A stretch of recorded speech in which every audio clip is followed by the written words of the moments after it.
আচ্ছা আচ্ছা আচ্ছা আচ্ছা। ওর নাম কি? মারিয়া। আচ্ছা বলছো নাম? এটা তোমার জন্য। চকলেট দেবো? হ্যাঁ, এটা তোমার জন্য। আজকে আমরা আমাদের টঙ্গী গাছা থেকে এবং আমাদের গাজীপুর 6 আসন থেকে 30 জনকে আমরা আমাদের আজকে হুইল চেয়ার দিয়েছি। এটা আমাদের খুবই ছোট একটা উদ্যোগ, এটা আমাদের শুরু হলো, আমরা এটা কন্টিনিউ করব। আমরা চাই গাজীপুর 6 আসনে একজন মানুষও থাকবে না যিনি বিশেষ চাহিদা সম্পন্ন কিন্তু কষ্টে থাকবেন। আমরা চাই তাদের পাশে থাকার জন্য, তাদের পাশে দাঁড়ানোর জন্য, এবং আমাদের যতটুকু সামর্থ্য আছে এই সামর্থ্য নিয়ে আমরা তাদের পাশে থাকবো ইনশাআল্লাহ। পাশাপাশি যদি গাজীপুর 6 মানুষ আমাদেরকে নির্বাচিত করে তাহলে আমরা রাষ্ট্রের পক্ষ থেকে সর্বোচ্চ ফেসিলিটি নিশ্চিত করার চেষ্টা করব।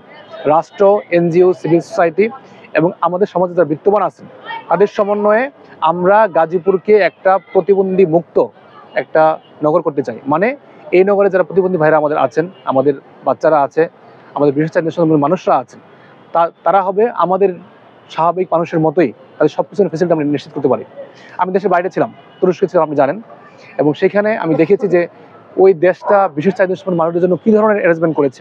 তাদের চলার পথ, তাদের খাবার দাবার, তাদের সব ধরনের গভর্নমেন্ট ফেসিলিটি কীভাবে নিশ্চিত করেছে, আমরা সেটা বাংলাদেশে নিশ্চিত করতে চাই। এই জন্য আমরা কাজ করছি। আমি এই জন্য গাজীপুর মানুষের সমর্থন চাই এবং পাশে চাই। এর মাধ্যমে গাজীপুরকে একটা সব দিক থেকে সবার জন্য বাসযোগ্য নগরীতে পরিণত করতে চাই।